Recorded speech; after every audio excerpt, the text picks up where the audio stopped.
아버지 예수님의 이름으로 기도하옵나이다. 아멘.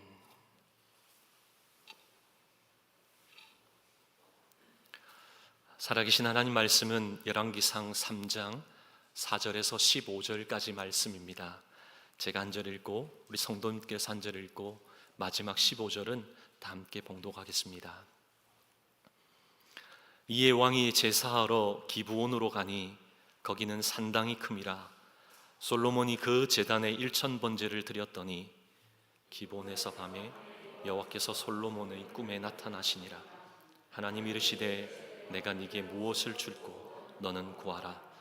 솔로몬이 이르되 주의 종 내 아버지 다윗이 성실과 공의와 정직한 마음으로 주와 함께 주 앞에서 행함으로 주께서 그에게 큰 은혜를 베푸셨고 주께서 또 그를 위하여 이 큰 은혜를 항상 주사 오늘과 같이 그의 자리에 앉을 아들을 그에게 주셨나이다. 나의 하나님 여호와여, 주께서 종으로 종의 아버지 다윗을 대신하여 왕이 되게 하셨사오나 종은 작은 아이라 출입할 줄을 알지 못하고 주께서 택하신 백성 가운데 있나이다. 그들은 큰 백성이라 수요가 많아서 셀 수도 없고 기록할 수도 없사오니 누가 주의 이 많은 백성을 재판할 수 있사오리까? 듣는 마음을 종에게 주사 주의 백성을 재판하여 선악을 분별하게 하옵소서. 솔로몬이 이것을 구하매 그 말씀이 주의 마음에 든지라. 이에 하나님이 그에게 이르시되 내가 이것을 구하도다. 자기를 위하여 장수하기를 구하지 아니하며 부도 구하지 아니하며 자기 원수의 생명을 멸하기도 구하지 아니하고 오직 송사를 듣고 분별하는 지혜를 구하였으니 내가 네 말대로 하여 네게 지혜롭고 총명한 마음을 주노니 네 앞에서도 너와 같은 자가 없었거니와 내 뒤에도 너와 같은 자가 일어남이 없으리라. 내가 구하지 아니한 부귀와 영광도 네게 주노니 내 평생의 왕들 중에 너와 같은 자가 없을 것이라. 내가 만일 내 아버지 다윗이 행함같이 내 길로 행하며 내 법도와 명령을 지키면 내가 또 내 날을 길게 하리라. 솔로몬이 깨어보니 꿈이더라. 이에 예루살렘에 이르러 여호와의 언약궤 앞에 서서 번제와 감사의 제물을 드리고 모든 신하들을 위하여 잔치하였더라. 아멘. 살아계신 하나님 말씀입니다. 아멘. 우리 지난주 말씀에서도 나누었듯이 우리는 늘 선택의 갈림길에서 살아갑니다. 여러분, 한 주간 동안 어떤 선택을 하며 보내셨습니까? 지혜의 사람답게 선택하셨습니까? 우리는 지난주일 지혜의 사람은 어떤 모습으로 살아가는지 첫 번째 시간으로 함께 살펴보았습니다. 간략하게 정리하면 지혜의 사람은 어떠한 일을 하기에 앞서 먼저 하나님과의 바른 관계를 살펴본다는 것이죠. 왜 그렇습니까? 하나님과 어떤 관계를 맺고 있느냐에 따라서 목적도, 목표도, 선택도, 결과도 달라진다라고 말씀드렸습니다. 평상시에 하나님과 친밀한 관계를 이루며 정비하는 인생을 살면 우리가 주세요 주세요 하지 않아도 우리 하나님께서 오히려 우리를 따라오시면서 내가 네게 무엇을 줄까 그렇게 축복하시는 삶이었다. 우리 함께 말씀을 살펴보았죠. 또 그런가 하면 지혜의 사람은 하나님과의 관계 속에서 하나님의 은혜가 늘 먼저여야 한다. 함께 나누었습니다. 왜 그렇죠? 오늘의 우리가 나의 나된 것 자체가 하나님의 은혜였기 때문이라는 것이죠. 그러기에 지혜의 사람에게는 늘 하나님의 은혜가 먼저였다는 겁니다. 누가 시키지 않아도 가장 먼저 하나님의 은혜임을 기억하고 또 감사해서 감격함으로 나아가는 것이죠. 우리 휴스턴 사랑의 교회 이 공동체가 모든 것이 하나님의 은혜인 줄 알아 먼저 은혜에 반응하고 감사와 감격으로 나아가는 지혜의 사람 되기를 축복합니다.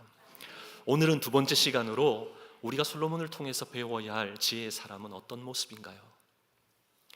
지혜의 사람은 겸손합니다. 지혜의 사람이 어떠하다고요? 겸손하다는 것이죠. 다윗 왕은 자기의 많은 아들 중에서 후계자를 세우는 일에 있어서는 대단히 신중했습니다. 아무나 세우지 않았죠. 오랜 시간 고민하고 고민한 끝에 마침내 다윗은 누구를 후계자로 세웠습니까? 솔로몬을 후계자로 세웠죠. 그렇다고 솔로몬을 후계자로 세운 것이 고심하고 고심했던 그것이 솔로몬이 기대 이하의 사람이었고 어쩔 수 없어서 솔로몬밖에 없어서 그렇게 세운 것이 아니라는 것이죠. 사실 솔로몬은 내세울 것이 참 많은 사람입니다. 참 뛰어난 사람이었죠. 나중 이스라엘 역사를 보면 잘 알지 않습니까? 솔로몬은 무엇보다도 훌륭한 외교가였습니다. 또한 무수한 시편과 잠언을 기록한 문학가이기도 했죠. 성전을 비롯한 많은 건축물을 세운 건축가이기도 합니다. 참 놀랍지 않습니까? 왕으로서 왕이 되기에 충분한 자질을 가지고 있는 사람, 누구와도 견주어도 뒤지지 않는 그런 뛰어난 사람이 솔로몬이었습니다.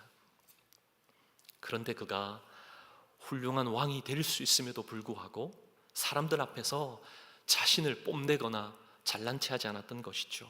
교만하지도 않았다는 겁니다. 오히려 철저하게 그의 인생은 늘 하나님 앞에서 엎드리는 그런 삶이었다는 겁니다. 이스라엘을 통치하기 앞서서도 그는 어떤 모습으로 나아갑니까? 겸손히 하나님 앞에 엎드렸다는 것이죠. 무엇을 통해 알 수 있나요? 오늘 4절 말씀을 보면 솔로몬이 1000번제를 드림으로 1000번제를 드림으로 해서 바로 솔로몬의 그 삶이 하나님 앞에 겸손의 삶이었다라는 사실입니다. 하나님 앞에 엎드리는 삶이었기에 그가 시작하면서부터 왕으로 쓰임받으면서부터 겸손히 하나님의 도움을 구했다는 것이죠. 또한 7절 말씀을 함께 보겠습니다. 함께 봉독합니다. 나의 하나님 여호와여, 주께서 종으로 종의 아버지 다윗을 대신하여 왕이 되게 하셨사오나 종은 작은 아이라 출입할 줄을 알지 못하고. 솔로몬이 왕위에 올랐을 때 대략 나이가 20대 초반입니다. 그때 가장 혈기왕성하고 기고만장할 때잖아요. 그런데도 오늘 본문에 보면 자신을 가리켜서 뭐라고 고백합니까? 작은 아이라. 출입도 제대로 할 수 없을 만큼 약한 사람이다, 그렇게 표현하고 있는 것이죠.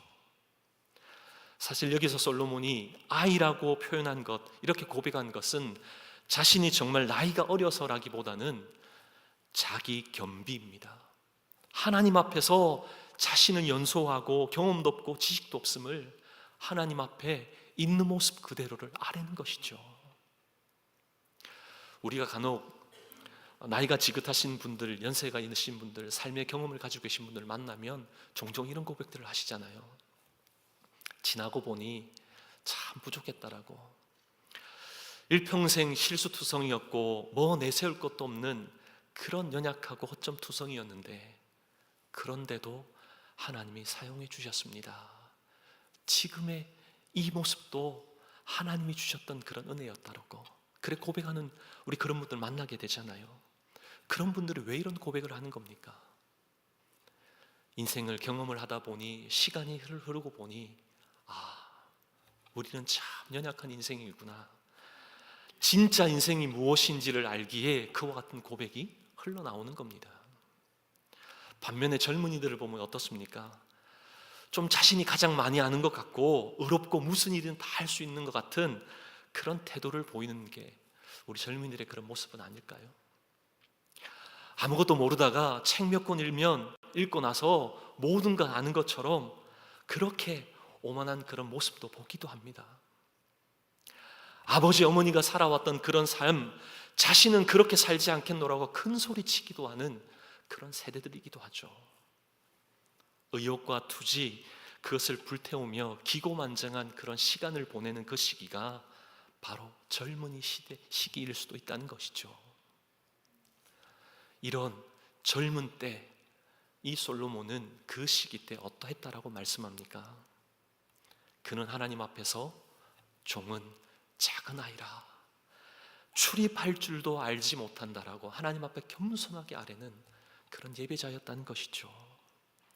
자기의 부족, 자기의 연약함을 인정하고 하나님의 도우심을 구하는 그런 하나님 앞에서 가장 겸손된 자였다는 겁니다. 이 모습이 저와 여러분이 가져야 할 지혜의 모습인 줄 믿습니다.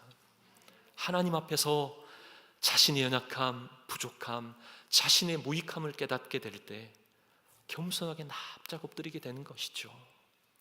이렇게 살아가는 삶이 가장 강력한 하나님 백성으로서 살 수 있는 그 삶의 지름길인 줄 믿습니다. 뭔가 된 것처럼 그렇게 의시되는 삶이 아니라 정말 하나님 앞에서 엎드리는 삶, 그 삶을 우리 하나님 귀히 보시는 줄 믿습니다. 우리가 신앙생활하면서 말씀의 자리, 기도의 자리, 그 자리에 있지 못하는 것을 종종 보죠. 왜 그런 것 같습니까? 많은 이유도 있겠지만 내 힘으로 다 할 수 있는 것처럼 느껴지기에 말씀의 자리로, 기도의 자리로 나가지 않는 겁니다. 한마디로 말하면 교만하기 때문인 것이죠. 도저히 내 힘으로 할 수 없고 내가 가지고 있는 것으로 할 수 없다, 그런 결론이 마음에 있으면 어떻게 합니까? 주님 도와주십시오. 주의 능력밖에 없습니다. 주님을 철저하게 의지하는 것이죠. 이런 사람이 말씀의 자리, 기도의 자리로 나가더라고요. 그러기에 우리는 하나님 앞에서 가장 겸손한 그런 자신을 표현할 수 있는 그 길은 바로 말씀의 자리, 기도의 자리에 서는 그 모습인 줄 믿습니다. 하나님 댁에는 주의 은혜가 필요합니다. 그 겸손된 그 모습의 표현이 말씀의 자리, 기도의 자리, 예배의 자리 있지 않고서는 우리를 표현할 방법이 없는 것이죠. 그런 사람을 우리 하나님 들어 쓰시는 줄 믿습니다. 자기중심적으로 살면, 교만하게 살면 결탄코 우리 하나님 사용하실 수 없다는 겁니다. 하늘로부터 내려오는 어떠한 능력도 경험할 수 없다는 것이죠. 마태복음 5장을 보면 예수님께서 팔복의 말씀을 하시잖아요. 그 첫 번째 팔복의 말씀이 어떤 말씀입니까? 마태복음 5장 3절입니다. 우리 함께 봉독할까요? 심령이 가난한 자는 복이 있나니 천국이 그들이 것임이요. 심령이 가난한 자, 심령하다는 그 말씀의 의미가 무엇입니까? 마음이 완전히 비워진 상태를 의미하잖아요. 자기의 의, 자기의 자존심, 욕망, 명예, 자기 중심적인 모든 생각들을 다 내려놓고 마음을 완전히 비우는 그 상태입니다. 그렇다고 자존감이 없는 그런 삶을 의미하는 것 아닙니다. 소심하거나 용기가 부족하다는 것도 아니죠. 수줍어하는 그런 인생을 말하는 것도 아닙니다. 스스로 겸손한 척하는 그런 모습도 아니라는 겁니다. 심지가 약한 자도 아니라는 것이죠. 하나님 앞에서 철저히 자신의 모습을 적나라하게 내어놓고 하나님의 도우심을 구하는 자라는 겁니다. 의로우신 하나님을 볼 때 자신이 얼마나 죄인인가 하나님이 보시는 그 눈으로 보는 그 심령을 가진 상태라는 것이죠. 십자가의 은혜만을 바라보고 의지하는 그 마음이 심령이 가난한 자입니다. 또한 세리가 가슴을 치며 아버지여 불쌍히 여겨 주옵소서 죄인입니다 고백했던 그 마음 중심으로 하나님께 나가는 자, 절대적인 주의 은혜만을 사모하는 자, 그 심령이라는 것이죠. 이런 사람만이 하나님의 도우심을 구하는 자입니다. 이런 사람이 하나님 손에 붙들려 쓰임받는 역사를 보는 것이죠. 우리 하나님께서는 그런 사람을 어떻게 하십니까? 어떤 약속으로 말씀하셨습니까? 시편 17절 말씀을 보면 하나님께서 겸손한 자의 소원을 들으신다 약속하셨습니다. 잠언 3장 34절 말씀에서는 하나님께서는 거만한 자를 비웃으시고 겸손한 자에게 무엇을 주신다고요? 은혜를 베푸신다 약속하셨습니다. 뿐만 아니라 잠언 29장 23절에서도 사람이 교만하면 낮아지게 되지만 마음이 겸손하면 무엇을 얻는다고요? 영예를 얻는다 우리에게 약속하셨습니다. 사랑하는 저와 여러분, 겸손은 하나님의 은혜와 하나님의 축복의 필수 조건인 줄 믿습니다. 겸손할 때 우리 하나님의 은혜와 축복, 하나님의 다스림과 하나님의 통치를 맛볼 수 있는 겁니다. 겸손한 지혜자로 세워지는 저와 여러분 되시기를 주님의 이름으로 축복합니다. 마지막으로 솔로몬을 통해 배워야 할 지혜의 사람은 어떤 모습입니까? 지혜의 사람은 핵심을 분별합니다. 분별의 지혜를 가졌다는 것이죠. 무엇이 가장 중요한지를 구별해서 핵심에 집중한다는 겁니다. 9절 말씀을 우리 함께 봉독하겠습니다. 9절입니다. 누가 주의 이 많은 백성을 재판할 수 있사오리이까? 듣는 마음을 종에게 주사 주의 백성을 재판하여 선악을 분별하게 하옵소서.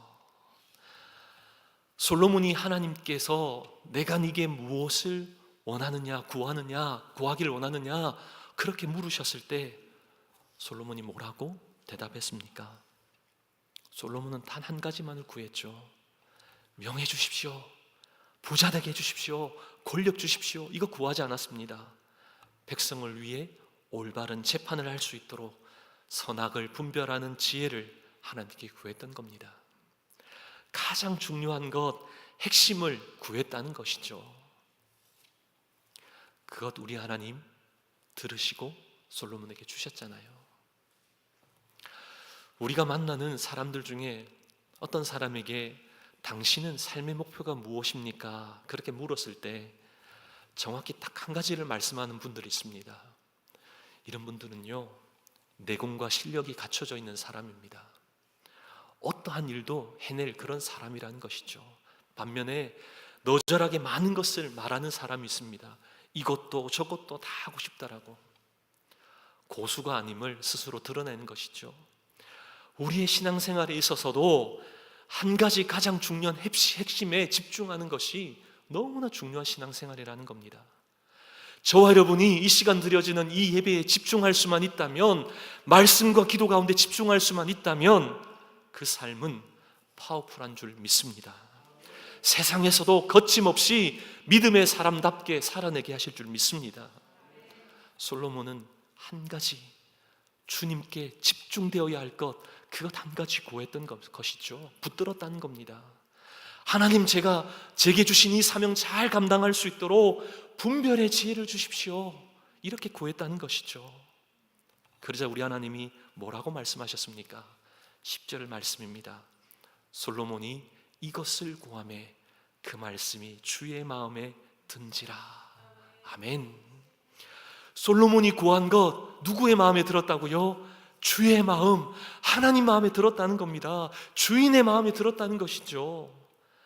그 마음, 하나님 마음에 흡족한 그 선택을 한 솔로몬, 우리 하나님 그냥 계셨을까요? 계속되는 말씀 11절에서 14절 말씀을 보면 우리 하나님 놀라운 약속으로 말씀하시죠. 하나님 마음에 들었다, 그것으로 그냥 그쳐버리지 않습니다. 솔로몬에게 넘치는 축복으로 더하여 주신다는 것이죠. 사실 솔로몬이 구한 것 무엇입니까? 단 한 가지입니다. 분별하는 지혜입니다. 그런데 우리 하나님은 구하지 않은 것까지도 덤으로 주셨죠. 넘치도록 주신 하나님이셨다는 겁니다. 여러분, 정말 우리 하나님이 흐르고 넘치도록 주시는 분인 줄 믿습니까? 그런데도요, 우리 마음 한쪽 구석에는 우리 하나님 인색한 하나님이신데 혹시 그런 물음표가 있지는 않습니까? 인색한 분으로 그렇게 착각하고 있지는 않습니까? 우리 하나님 결코 인색하신 분이 아니십니다. 문제는 우리가 하나님 마음에 드는, 하나님 마음에 흡족한 것을 구하는 자인가, 이 점이 중요하다는 것이죠. 하나님 마음에 흡족한 것 구하지 않고서도 달라고 때를 쓰니 주지 않은 것뿐이신 것이죠. 흡족한 것을 구할 때 단 한 가지 하나님이 기뻐하시는 그 귀한 핵심, 하나님께서 우리에게 명령하신 영혼 구원의 사명 감당할 때 더한 것으로도 채워주시는 줄 믿습니다. 저의 목회 철학에 있어서 한 사람 철학이 있습니다. 한 영혼을 위해 해산의 수고를 하면 또 한 영혼을 하나님이 원하시는 그런 귀한 제자로 세우기 위해 땀을 흘릴 때 우리 하나님 놀라운 역사를 펼치실 줄 믿습니다. 그런 교회를 꿈꾸는 것이죠. 그러게 저는 새벽마다 이렇게 기도합니다. 한 사람 한 영혼 살리는 교회 되게 하옵소서. 성도 되게 하여 주옵소서. 한 영혼 한 영혼을 가슴에 품고 몸부림치는 개인, 몸부림치는 성도, 몸부림치는 교회 되게 해 주옵소서. 이렇게 부르짖습니다. 사랑하는 저와 여러분, 우리가 한 영혼, 한 사람 살리는 그 일에 집중하면 나머지는 우리 하나님이 덤으로 주실 줄 믿습니다.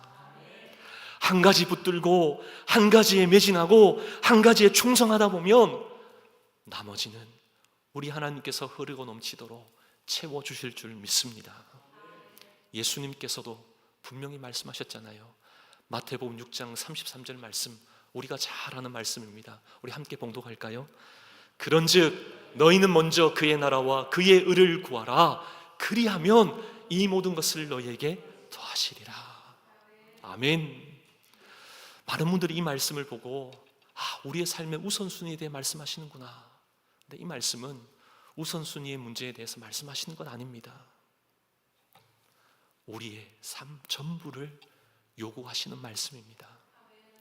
우리가 살아내야 할 삶이 한 부분이 아니라 우리의 삶 전체가 하나님 나라와 그의 의를 구할 때 더한 것으로 채우신 하나님을 경험해 보라. 그렇게 말씀하는 것이죠. 우리의 삶의 한 부분에 이렇게 살면 이러한 주시겠지, 그 모습으로 나아가라는 건 요구하시는 거 아니라는 겁니다. 우리의 모든 삶이 이 땅에서 하나님의 나라와 그의 의를 구하는 인생이 되면 구하지도 않아도 우리 하나님이 능력 주시고 때마다 필요한 것으로 채우신다. 그 약속의 말씀인 줄 믿습니다. 저는 선교지를 방문할 때나 전도지를 방문할 때마다 늘 느낍니다. 이 말씀의 능력을 체험하죠. 하나님이 원하시는 전도와 선교에 집중할 때 우리의 물질과 시간과 사람을 우리 하나님이 덤으로 붙여주시는 것 너무나 많이 경험했습니다. 예전 탄자니아 선교를 준비할 때였습니다. 우리에게는 너무나 흔한 성경이 탄자니아 사람들에게는 없다라고, 심지어 목회자들조차도 그 성경을 가지고 있지 않다라고 선교사님께서 우리에게 단기 선교를 준비하는 팀에게 말씀하시더라고요. 그래서 성경이 스왈리어로 된 성경이 200권이 필요하다고. 근데 스왈리어 성경이 10불합니다. 그러면 200권이 필요하면 얼마의 비용을 준비해야 되죠? 네, 아침부터 산수하도록 하니까 그렇죠. 네, 10불하는 성경이 200권이 필요합니다. 네, 2만 불이 필요하죠? 죄송합니다. 2,000불이 필요하죠. 네, 200권 2,000권이었군요. 죄송합니다. 네. 그래서 2만 불이 필요하다는 겁니다. 그런데 선교를 떠나기 전에 여러분 말이 2만 불이죠. 의료 선교팀이 가고자 하니 이미 몇만 불이 필요합니다. 근데 거기에 플러스해서 2만 불이 더 필요한 겁니다. 어떻게 했을까요? 기도했습니다. 하나님, 2만 불이 더 추가로 필요합니다.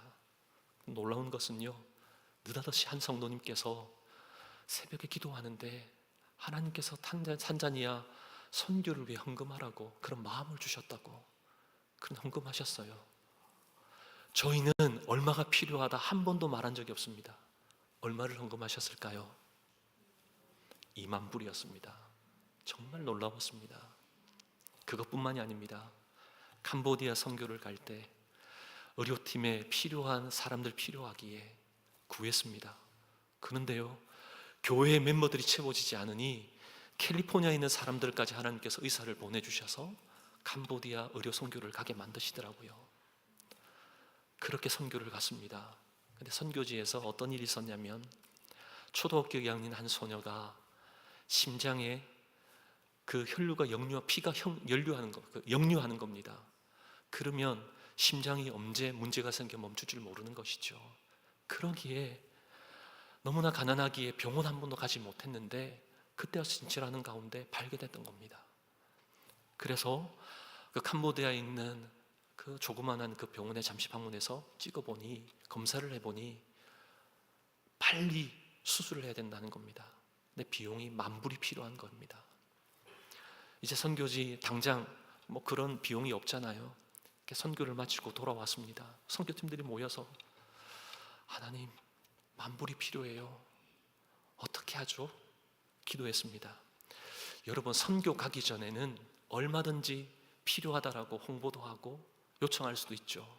바자회를 통해서도 이렇게 모금할 수도 있습니다. 선교를 다녀온 후입니다. 몇 주가 흘렀습니다. 느닷없이 캄보디아 단기 선교를 위한 헌금을 재정부에서 주시더라고요. 이거 선교지에 보내달라고. 근데 얼마인 줄 아십니까? 만불입니다. 놀랍지 않습니까? 저희가 어느 누구에도 단기 선교 팀원들만 놓고 기도했지 어느 누구도 만불이 필요하다는 얘기하지 않았습니다. 근데 하나님께서 한 성도님의 마음을 감동을 주셔서 만불을 헌금하셨어요. 한치의 오차도 없이 그대로 보냈습니다. 수술을 잘 받았습니다. 하나님의 놀라운 은혜가 그 마을 가운데, 특히 모슬렘 지역이었던 그 부족 가운데 그 아이를 통해 복음이 전파되어지고 어린 아이들부터 가르칠 수 있는 그런 유치원이 생기게 되는 그런 기적을 만드시더라고요. 우리 하나님 앞에서 하나님이 원하시는 선교, 영혼 살리는 그 전도의 사명에 집중할 때 우리 하나님께서는 그 외에 필요한 것 넘치도록 채워주심을 경험했습니다. 우리 교회도 지금 29년의 그 시간 동안 이런 경험 있지 않으셨습니까? 하나님께서 흐르고 넘치도록 채워주시는 그 은혜를 경험하는 저와 여러분 되기를 간절히 소망합니다. 앞으로 하나님의 그 가장 원하시는 한 영혼을 위하여 달려나갈 때 우리 하나님 놀라운 것으로 채워주실 줄 믿습니다. 그 역사가, 그 약속이 오늘 열왕기상 4장의 말씀에 보면 솔로몬에게 약속하셨던 그 약속이 그대로 이루어지는, 실현케 해주시는 역사를 우리의 눈으로 목도하지 않습니까? 약속의 내용일 뿐만 아니라 성취의 말씀이 계속 기록되어지죠. 단지 솔로몬은 하나님께 지혜를 구했는데 우리 하나님 그 나머지 명예도 건강도 부어주시고 부도 하나님 부어주셨고 원수를 멸할 수 있는 능력도 주셨고 심지어 필요할 때마다 동력자들까지도 붙여주셨습니다. 우리에게도 그대로 주실 줄 믿습니다. 하나님께 가장 원하는 것, 하나님께서 가장 원하는 것, 하나님의 마음에 드는 것 행하기만 하면 구하는 것 이상으로 주실 줄 믿습니다. 그 채우심을 경험하는 우리 믿음의 사람 한 사람 한 사람 되기를 주님의 이름으로 축복합니다. 우리는 2주에 걸쳐서 지혜의 사람에 대해 함께 살펴보았죠. 우리 지혜의 사람은 하나님께 가장 중요한 핵심 한 가지를 바라고 기도하는 분별의 지혜를 가진 사람입니다. 여러 가지를 구하지 않는 것이죠. 한 가지 하나님 가장 원하시는 것, 그것만을 바라보며 구하는 자들입니다. 또한 지혜의 사람은 교만이 아닌 겸손한 삶으로 무장된 삶입니다. 하나님 앞에서 자기 겸비의 삶으로 자신의 부족함을 고백하며 철저히 하나님 앞에 낮추는 사람인 것이죠. 무엇보다도 지혜의 사람은 먼저 하나님의 은혜임을 아는 사람입니다. 나의 나된 것이 하나님의 은혜인 줄 알기에 그 은혜인 줄 알아 하나님께 어떻게 갚을까 감사하고 감격하는 삶이라는 겁니다. 우리 휴스턴 사랑의 교회가, 우리 공동체 모두가 어떤 상황 속에서도 하나님의 은혜, 하나님의 겸손, 하나님께서 부어주시는 그 분별의 지혜로 정말 하나님 앞에서 지혜로운 자답게 살아내는